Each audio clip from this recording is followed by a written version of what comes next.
Hi, Kuda. Welcome to Life Up Education TV. How are you doing today? I'm doing really, really well. And thank you so much for inviting me. It's an honor and a privilege to be on your podcast. Thank you very much.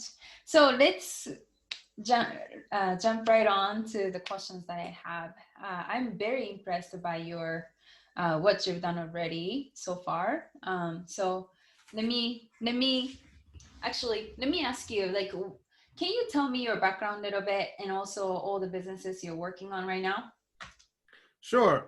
So I've been an entrepreneur ever since I was young. I started my first business when I was 9 years old, when I Mm-hmm. was still in Africa. I was born in Harare, Zimbabwe.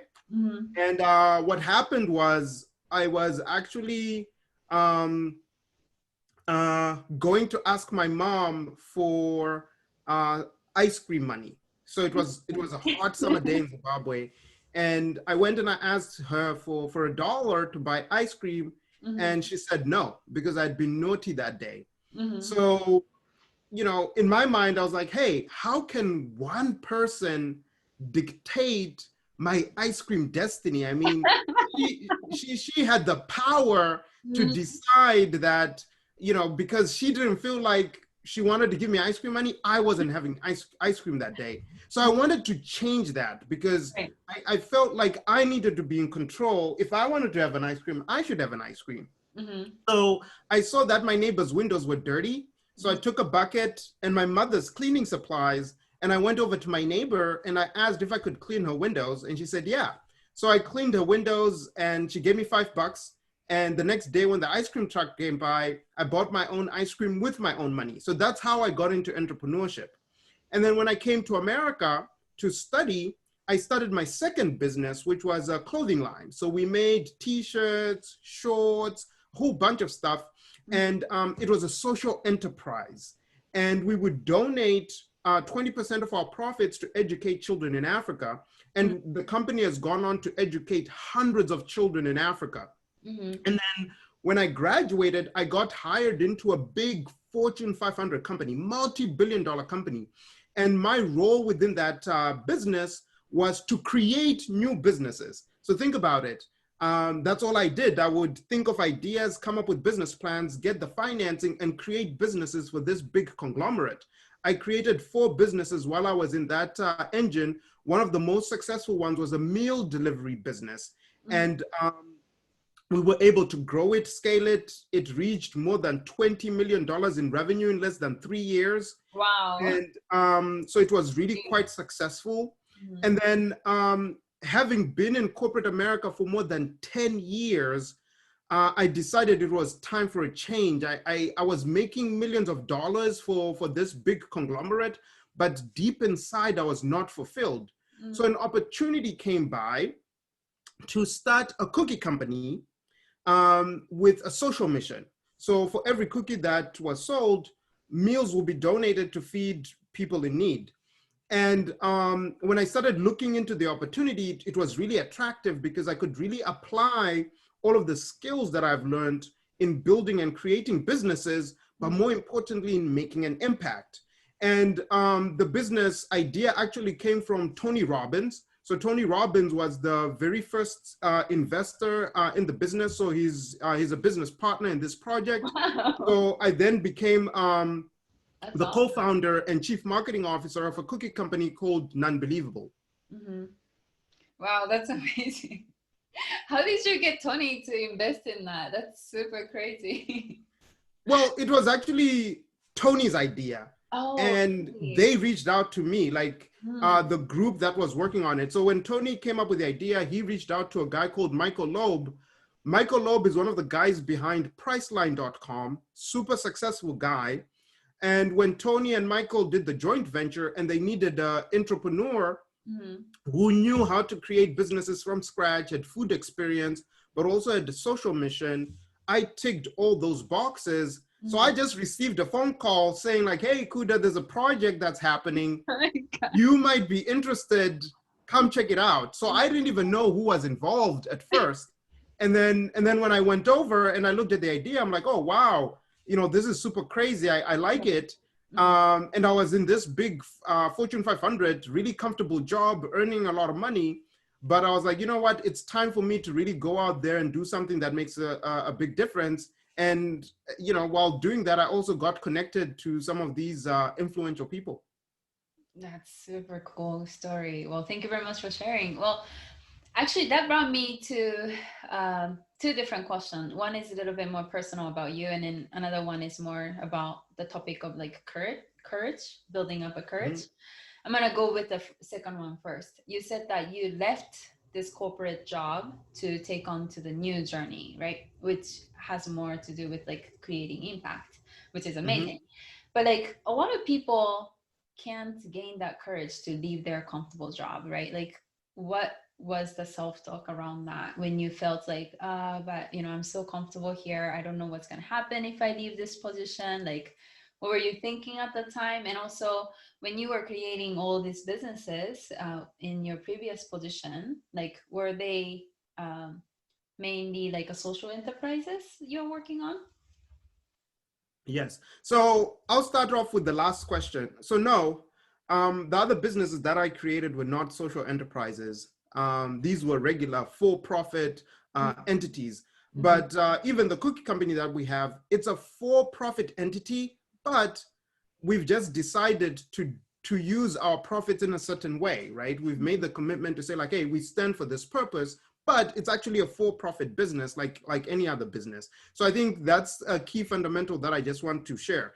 In terms of your earlier question around, you know, courage and, you know, whatever, it really aligns with the message from a book called The Game of Self-Domination by this Hey. famous author that I know. Mm-hmm.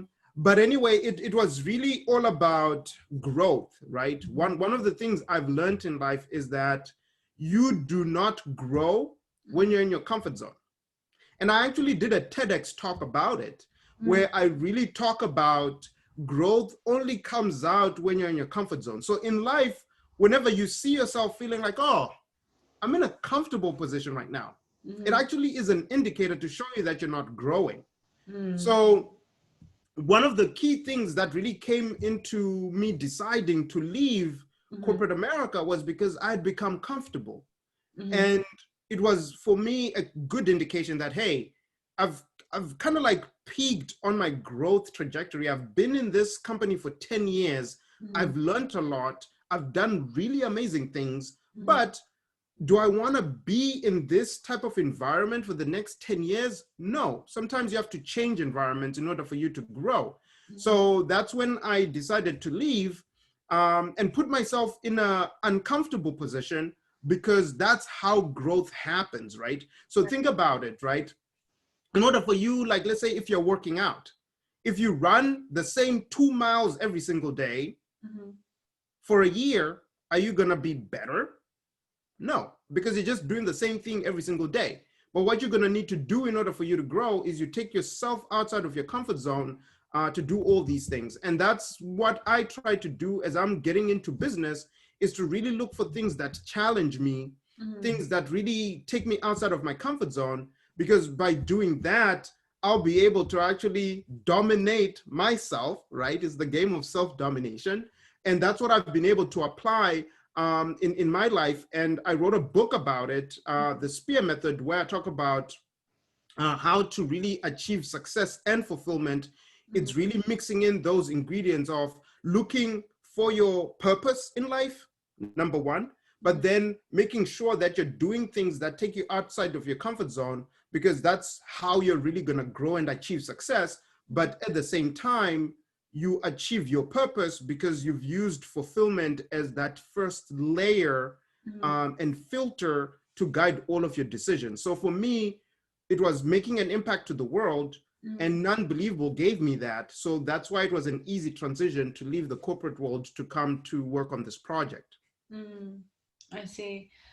How did you come about that? Like, how have you always been that way, or were there any times in your life where you came to realization to think that way? No, I think everybody, right? You're not born a certain way. Experiences shape you, right? So I'll share a couple of experiences in my life that shaped me. So the first one was when I was about 7, Zimbabwe, we experienced a major drought. It was the worst drought that ever hit Southern Africa. Millions of livestock died. People didn't have food. People were literally starving to death. And with Nunbelievable, if you look at what we're doing, we're donating a meal for every cookie that we sell. And the reason why this message resonated with me was because of the experience that I experienced growing up, you know, experiencing hunger and feeling that no one should experience what I experienced has really driven me to really want to make sure that I am part of the solution to ending hunger. So that was the first experience. The second experience is that I met a young girl when I was about 10 years old, and she was also like the same age as I am. And I asked her a question. The question was, what do you want to be when you grow up? And she looked me straight in my eyes and she said, Kuda, my parents are dead. I don't go to school.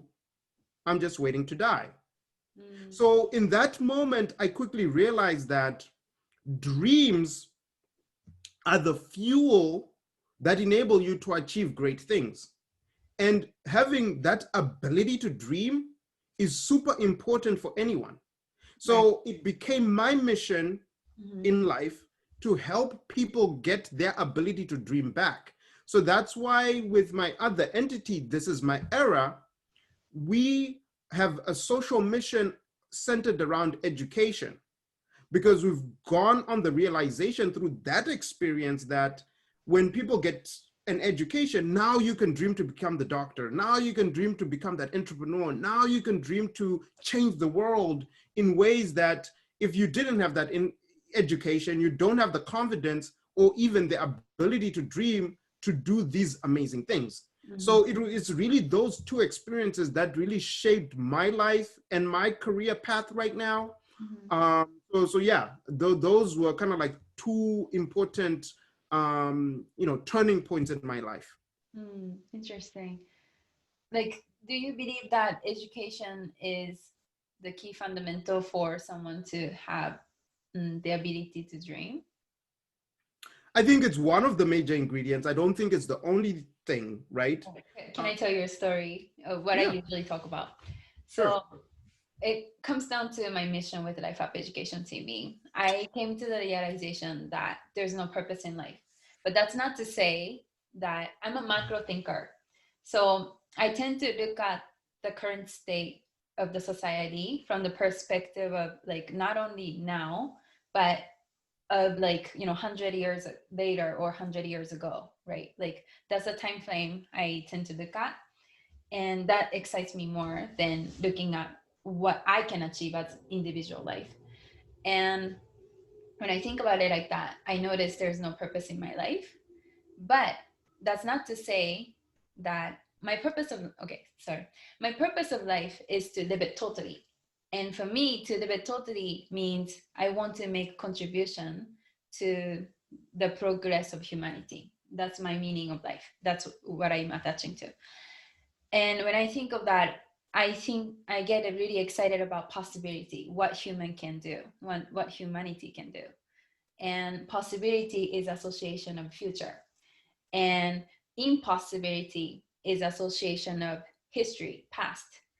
And then history and past is data. History and past is equal to knowledge and our experiences that creates blocks in our mind, which makes us cynical, which makes us scared, which makes us like, that's kind of like one way to look at it, right? Like practicality over dreaming. And so coming from business background as well, for me, I deploy practicality over everything too, because logical thinking is needed in order for you to strive, navigate through your daily life and also just daily businesses. But when it comes to dream, I associate the term dream, like the capability to dream or having the mission or purpose in your life, a lot with more with like a macro thinking or less practical thinking, but more like emotional thinking. So less Mhm. logical, but then more emotional. Like, what do you think about this? No, I think you are on the right track in terms of the way you're thinking about it. Um, when I think about the connection between the three time phases, right? We live in three time phases: past, present, and future, Mm-hmm. right? Where you know you should use the past as a way to, like you said, get data points and insight and maybe extrapolate trends to help you apply good decisions in the present, Mm-hmm. which will then influence your future, Mm-hmm. right? So I think you're looking at it the right way, but I also believe that we create our futures by dreaming, right? So Life Education TV, for example, um, or Foreign Connect, was a dream at one point. Mm-hmm. Life So application. at, Mm-hmm. at some moment in time, it was a dream. And then you used kind of like insight and data points from what others did in the past. How did others do it? How, blah, blah, blah. And you applied it in a present moment to actually make that dream come true. So now you're quote unquote in the future from the day that you were dreaming about having these podcast platforms. Um, but now it's reality, it's your present. Does that make sense? I completely agree with you. Like I'm not disagreeing, but I just wanted to share my viewpoint of it. Because I kind of like it took me a little bit until I get to this point. Mm-hmm. And I agree with you because confidence, right? Like you're saying that the experience and the knowledge becomes confidence. And then only when you have a confidence, you can manifest your dream because you actually have like backed up knowledge and it feels more real, like it feels more logical for you to Yeah. dream about something. And one thing I wanted to add was that do you know the most important conversation that anybody has? Mm. Do you know what it is? I mean, talking about dream is pretty important, I think. Can you share It is it what? is it is self-talk. Mm, You talk to yourself right. Mm-hmm. more than any other person in the world, and it's That's everybody. mm-hmm. When you're sleeping and you're dreaming, you're talking to yourself. Yeah. When you're sitting and you're thinking, you're talking to yourself. Right. So Mm-hmm. if you think about it, self-talk is the most powerful and most important conversation that everybody has. Now, the thing is, you need to make sure that your self-talk is empowering, Mm-hmm. right? Building that confidence you're talking about, because it can also be very disempowering. Meaning, like if you tell yourself, like, oh, I'm not good enough, it's not meant for me, and you're always telling yourself that, your subconscious mind will then actually believe that it's true, because your subconscious mind will believe whatever you tell it. Mm-hmm. If you tell it that you are amazing, you're beautiful, you can achieve anything, when it comes that moment of doubt, your subconscious will tell you like, hey, you're beautiful, you're amazing, you can achieve anything, so go for it. And now you have the confidence to go do whatever it is that you need to do. So it's important to create habits Mm-hmm. where you tell yourself positive things. Mm-hmm. And from my perspective, I do it as positive affirmation. So every day when I wake up, Mm-hmm. I have a routine where I tell myself positive affirmations that help fuel my dreams, right? To paint that future reality. So self-talk is super, super important. Mm-hmm. And you should have a routine to really help guide that thought process, so that in that moment Mm-hmm. where a little bit of self-doubt creeps in, you can really pull from those positive affirmation statements that you've built into your subconscious to help you push through. That's so important. Like hands down. Like once again, my title of the book is The Game of Self-Domination, right? So it's all about self-talk. I'm completely agree with you. So because part of this is also B2B podcast, I wanted to ask a little bit more business, like technical question.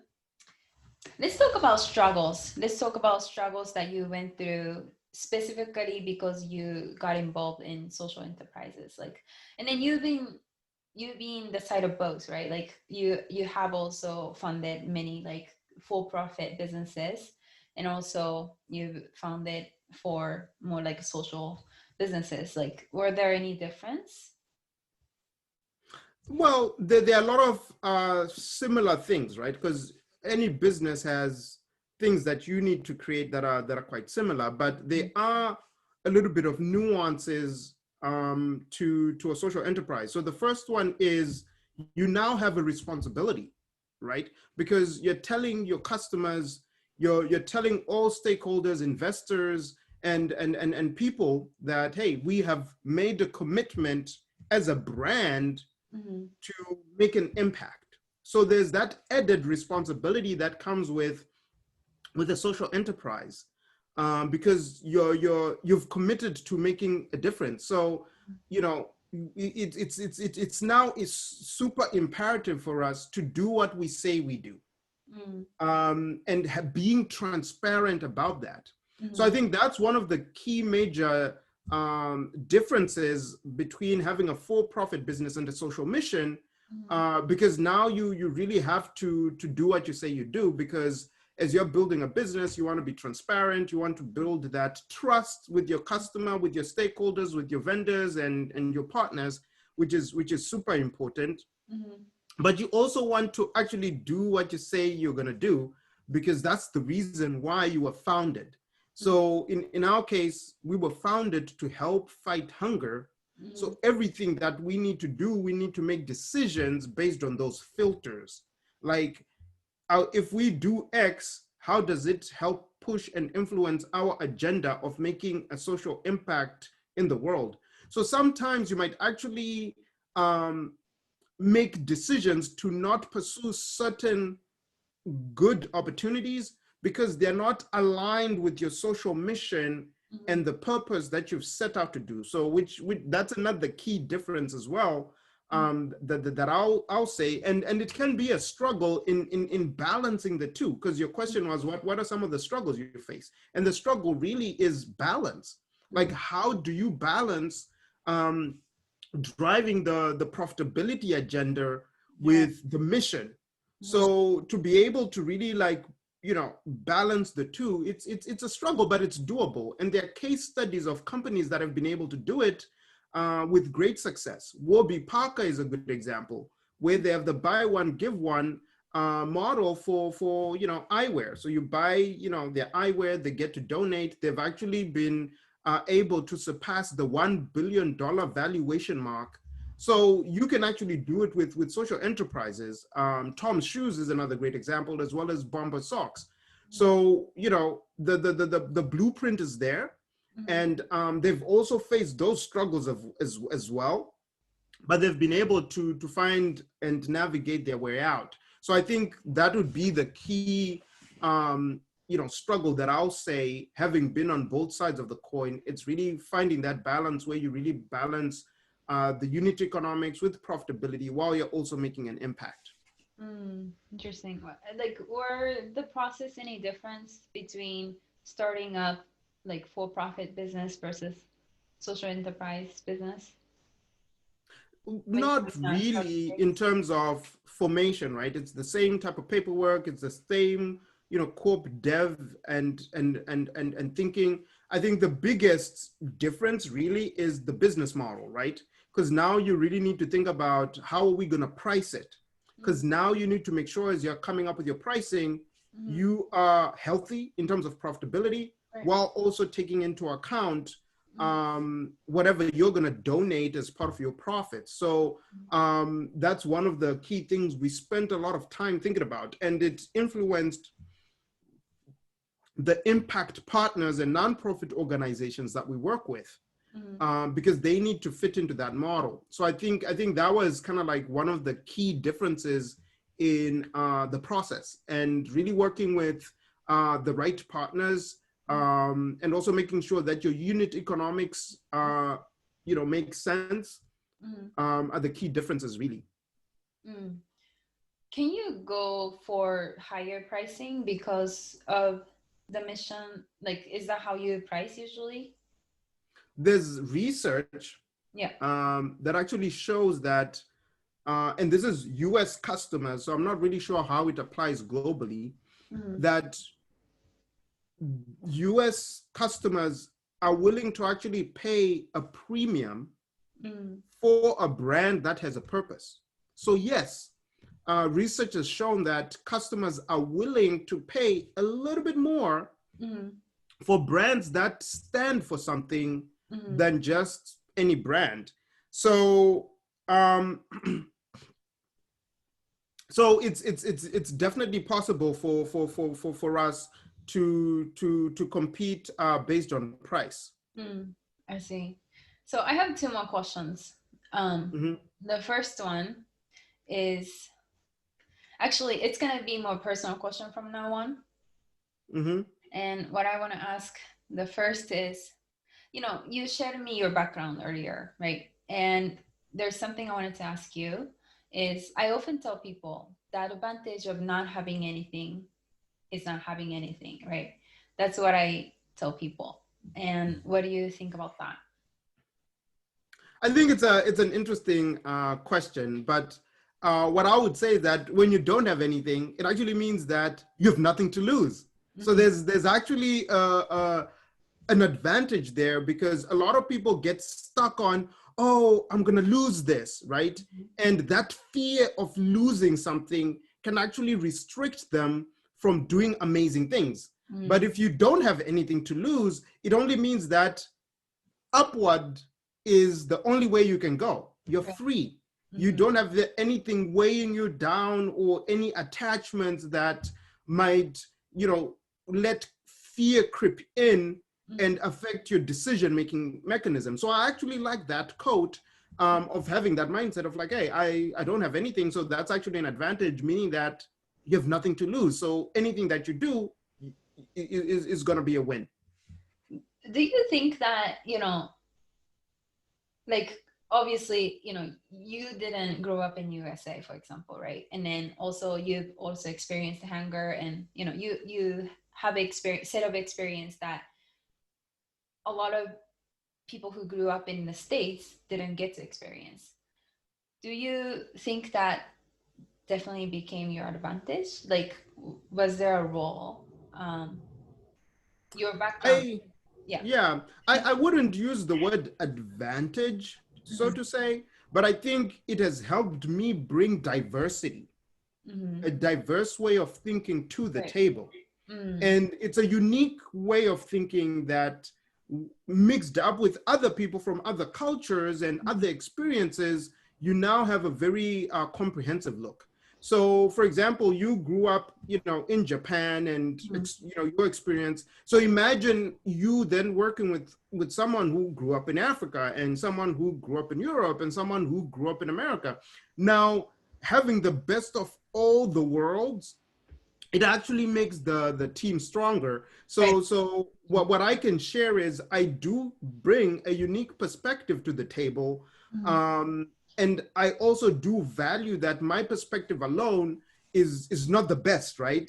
But it's different. And I think that you should appreciate that. And then other people also bring unique experiences to the table. So I think we all need to be open-minded about learning from each other, but also bringing our experiences, and things that are unique about us to the table.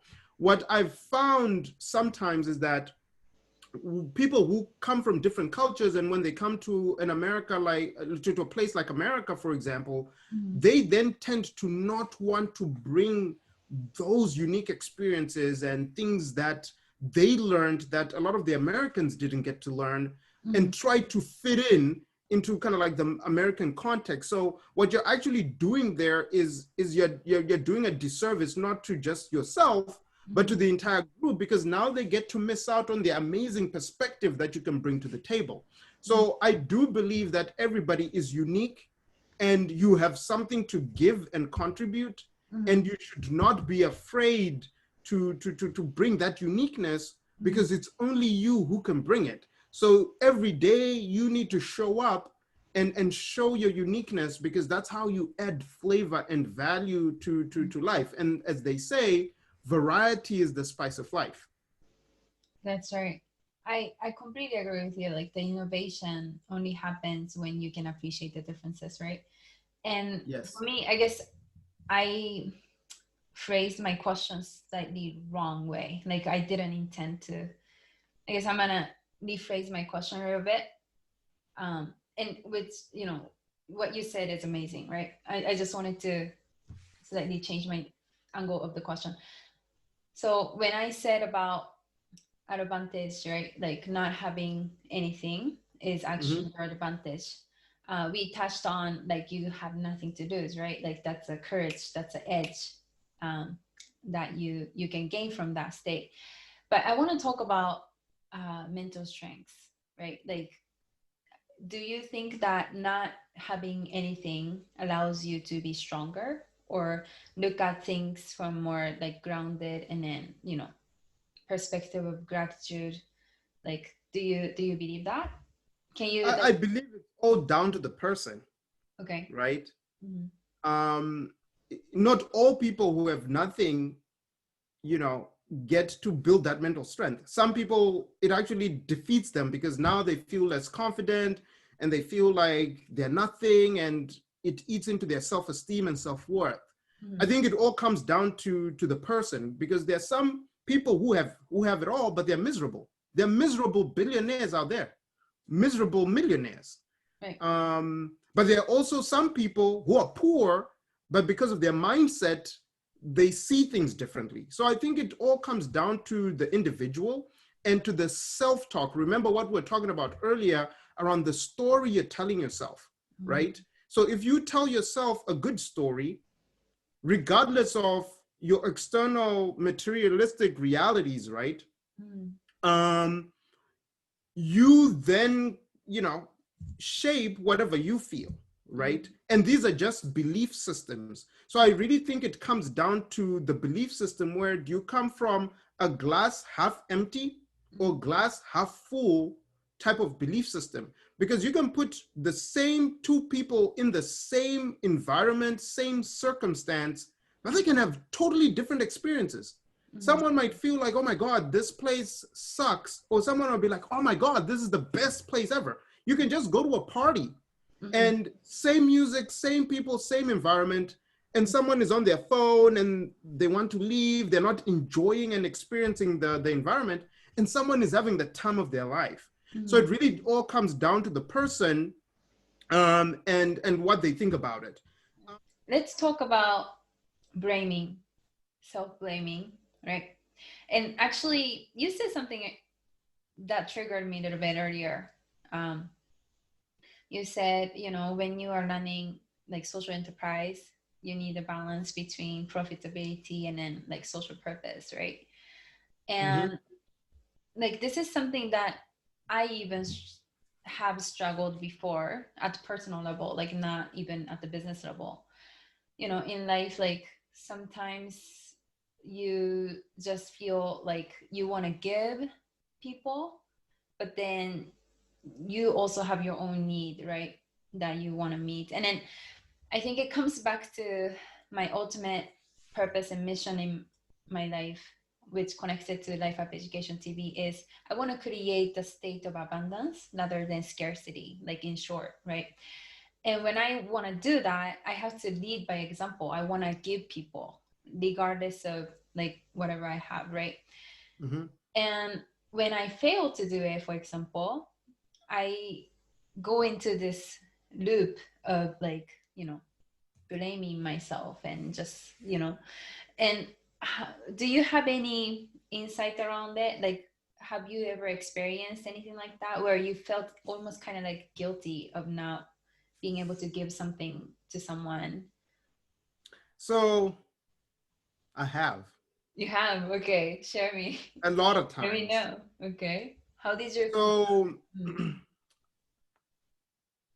I came from a, lower middle class family. My parents couldn't afford the opportunity, like they couldn't afford to pay for my American education. mm, So I had to get scholarships, right, in order for me to come to America. mm, And when I came to America, one of the key things that I realized was that I wasn't the only one mm, who wanted to come to America. There are millions of Africans, you know, Asians, South Americans, like so many people from all over the world who want the opportunity to come to America to study. And I was one of the lucky few that were given that opportunity. So I always had this guilt of like, number one, why me? And what can I do to give back to others? Like I need to give back.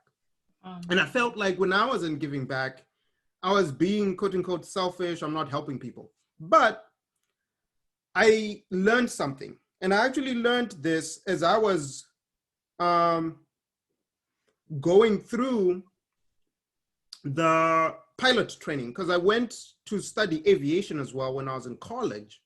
And I learned something during that time. And whenever you are on a plane, mm, they always tell you, put the mask first on yourself mm, before you put the mask on someone else. yeah. Mm-hmm. Why do they do that? Because otherwise you die and then the other person will die. If you can So see it's that. important to focus on improving yourself Mm, and really building yourself, because the more and more you become, mm-hmm. the more impact you can make. So sometimes we get into this whole rut where when we're growing, we then go like, oh, we need to give. Yes, it's important for you to give. And then you start giving and you stop focusing on your own personal growth, meaning that you can now only give 10%. But if you focused on also growing and growing and growing and becoming better and better and better, now you can even do more because you focused on your growth. So I think coming back to what I spoke about earlier, you now need to find the balance as to your own mechanism. And the other thing that I've also realized is that the more you also give, the more you also get, because it's just a law, a principle in life. So what I've kind of like come to the conclusion of is that I will do the best that I can Mm-hmm. to contribute and give and make a difference, but I will also make a double effort on growing, because the more I grow, the more I can give. I can mentor others. I can use my experiences and other things to actually make more impact in the world than if I had just stayed in this one place. So from my perspective, that's kind of like it. And then lastly, and I actually talk about it in my book, I learned a concept from a guy called Ron Cordes. He's the founder of the Kudas Foundation. And he basically said that life is in three stages. Mm-hmm. Stage number one, learn. So you're learning, Mm, right? So the first third of your life, you're going to school, you're learning and whatnot. And then the second phase of your life is earn, where when you're working and you're earning money. And then the last phase in life is return. So once you retire, you can actually return and make a difference and whatnot. So as you're going through the first and second phase, you need to be thinking about how you maximize learning and how you maximize earning. Because if you maximize those two during those two phases of your life, you can then maximize returning. mm, So the challenge that a lot of people then do is they then try to maximize returning when they should be learning and earning. right. Mm-hmm.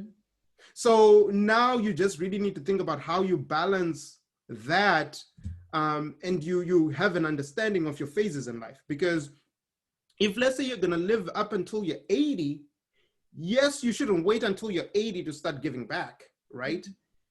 But you can maximize your learning and earning phase so that by the time you stop, you now have more resources to give. Mm. and you're not earning as you were before. Now you can give your time, you can give your resources, and so forth and so forth. So that's the way I look at it. Mm. That's really beautiful. I feel like a lot of people don't even get there, like don't even get to think that way. Like there's three phases. I feel like people usually want to retire, but they don't connect that retirement with giving back. I think Mm-hmm. very like self-driven. So it's beautiful that you have that concept. Well, Kuda, well, thank you very much for your time today. We got a lot of interesting insights, so I'm really excited to publish this episode. All right, cool. Thank you so much for having me. Oh, thank you very much.